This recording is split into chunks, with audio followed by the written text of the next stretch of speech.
Jakub Lothar Szygulski is writing the story of Hearthstone since an early beta. After qualifying to IM Katowice in 2014, his career took on some pace. He's well known by Ladyboners community after his memorable blink towards the camera on the Seed Story Cup.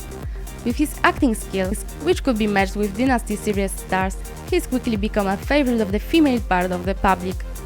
Player, caster, captain and Nihilum manager. He's recently let us know him a bit better as a great cosplayer, turning into the role of lifecoach Reynard and Forsen, which started with Alesh and ended up with full-on clown-fiesta. Let us present to you Jakub Lothar Szygulski.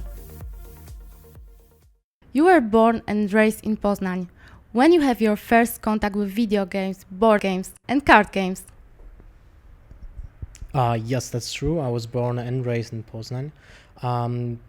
To be honest, I can't really remember when was the first contact with video games, board games and card games, but there was a lot of stuff going on in my family in that regards. Like my oldest cousin had his first Commodore and Amiga, and he was probably the first person to introduce me to computer games. But at the same time, there was a shop in my hometown when I was around 8-9 years old that was selling Warhammer and board games and RPG games and miniature games, whatever you just name it.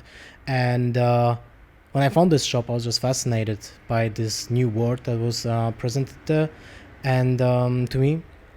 So I tried to just get as much allowance for this kind of stuff, and I was buying everything that was available to me, first collectible card games, first board games, the tactical games that were just cut out of paper, and that kind of thing. There was also a time when I was visiting the slot machines, of course, the classic arcade games like Mortal Kombat, Metal Slug, and Golden Axe. There was a bunch of them, and we were just playing with my colleagues for hours after school. And of course, I didn't tell my parents about it because it's when you're just few years old. That's not what young kids should do anyway. So, but I was spending a lot of time in arcades, in board games shops and other stuff. So that was basically my life from the beginning. You don't fit into the stereotypical computer geek image. You do a lot of sport, bodybuilding, and you are also a guitarist.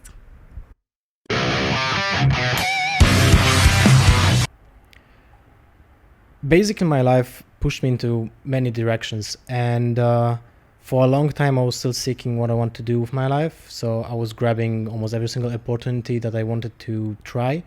So for a long time I was thinking maybe I will be a famous guitarist, I'll be playing on huge stages, and my band will be selling millions of records worldwide. And I tried with few of them, and there was always a struggle. There's always a struggle to find few people that will actually share your vision, and also be a team together. So I still am really fond and happy that I could have done that, to try to play in different cities for hundreds of people on a stage and record songs that can be published somewhere, and that was really amazing. But in general, I was still looking for something else. So I tried a lot of things, and sports was also one of my career paths that I was thinking about. Bodybuilding, I was really into bodybuilding a few years back, 2-3 years back, and I was thinking about going into a professional route in this matter. But then Hearthstone appeared, and I changed my life completely to start with Hearthstone. But yeah, in general, my life has been a roller coaster when it comes to stuff that I was doing for the past 15-20 years.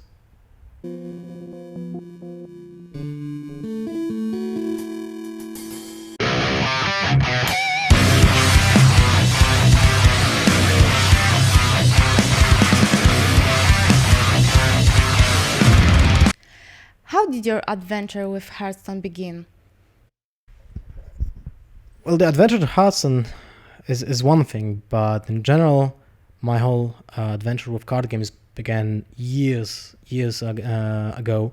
I think I was 8 when I started playing Doom Trooper. That was the first card game that was introduced to me. Then it was Magic the Gathering, Alien vs Predator, Pokemon, Lord of the Rings. There was like 10 or more, or even more card games I was playing, Warcry and Legend of the Five Rings.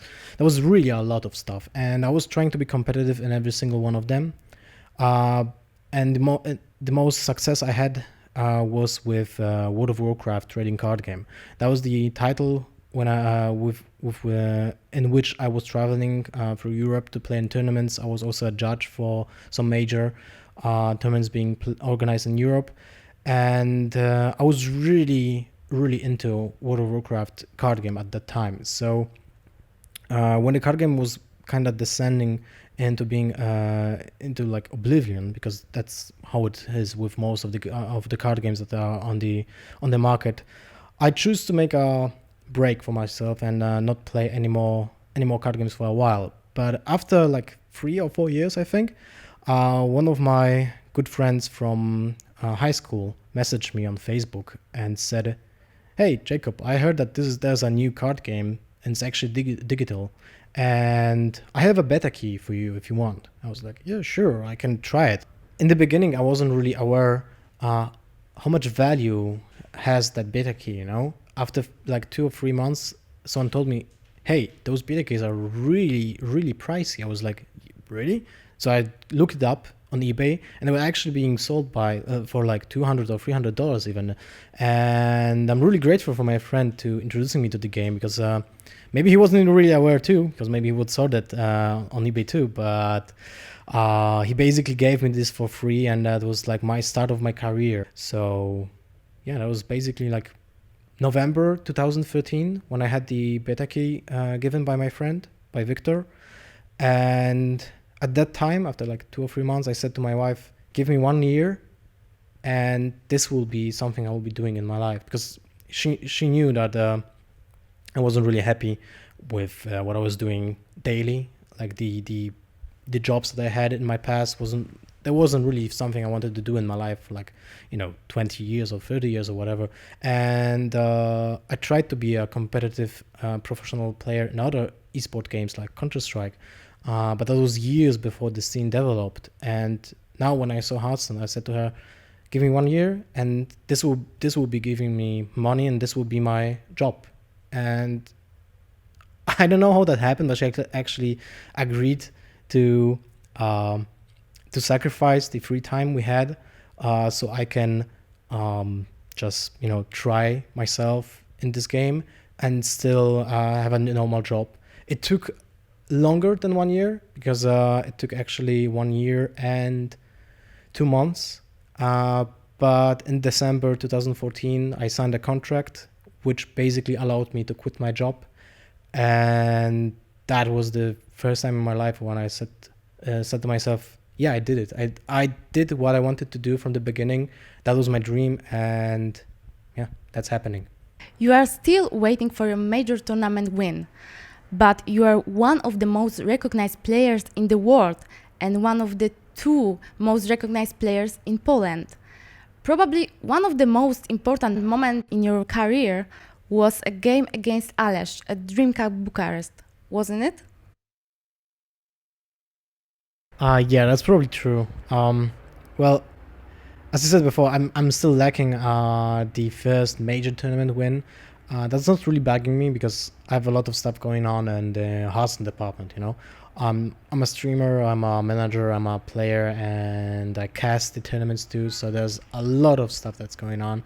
Of course, it kind of makes me sad that I was like so close to win a major tournament, but it didn't happen. But at the same time, I'm from the environment. I come from the environment from the traditional card games, in which being a top 8 or top 4 at a major tournament was really a big deal.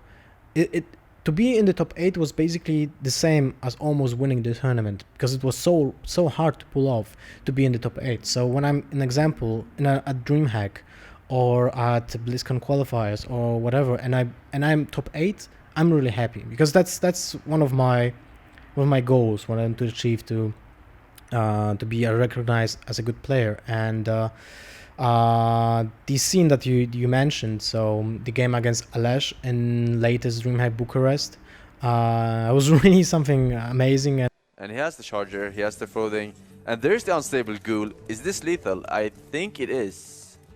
Let's see here. 7, 8, 9, 12. Yeah, this is lethal. It's like a lot of damage. Unless the bombs both kill the floating berserker. Which is entirely possible. Yeah. Because how many minions will you have on board then? You'll have Boom, you'll have War Chief Commander, Yeah, and you'll have Frolic. You'll have 6 minions on your side. 25% plus the percentage of bombs actually killing. So the way you play it is like you play the Charge Giver, and then you play Frotting, then you play Ghoul, and then you attack the bombs into the face. You go with Ghoul into Dr. Boom. Yeah. Oh, you slam. Oh, he's gonna attack into a bomb then. You think? He's gonna go... First you need to enrage something like first you Dr. attack. Boom. First you attack, I think. Yeah, you attack with Dr. Boom. Oh, Dr. Boom doesn't have to attack. Yeah, it does, because the bombs can actually kill him. Dr. Boom. Oh, it hits that one. Alright, and now this bomb will decide the course of the game. Frotting died. Yeah, it died. Never lucky.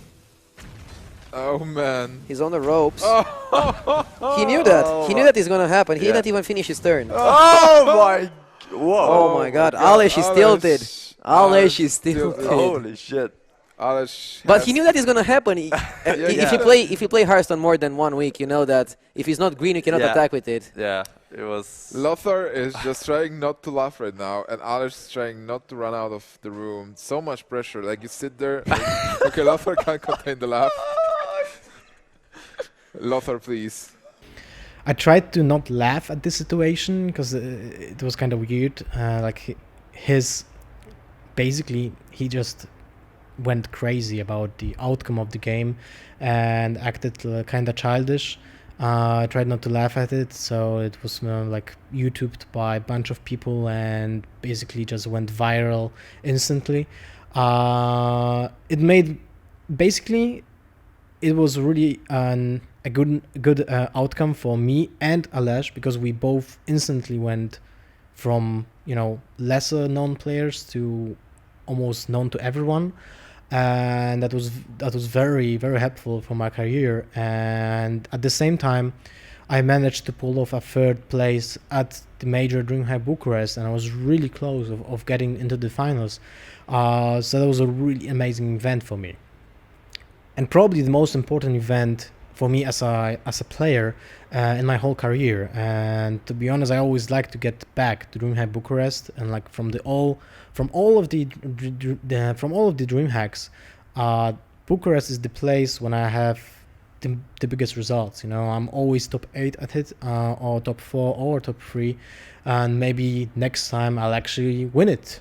But yeah, you said also that one of the most recognized players in the world, and I try to be modest, but basically it's true that there's like 20, maybe 30 people in the world that are being known as pro players in Hearthstone, and I'm super happy to be one of them. It's a privilege to live for playing a video game. It's really amazing, and that was like a dream. I think that's a dream for almost every kid in the world, and I'm not a kid anymore, but I still feel like a kid inside because of that fact.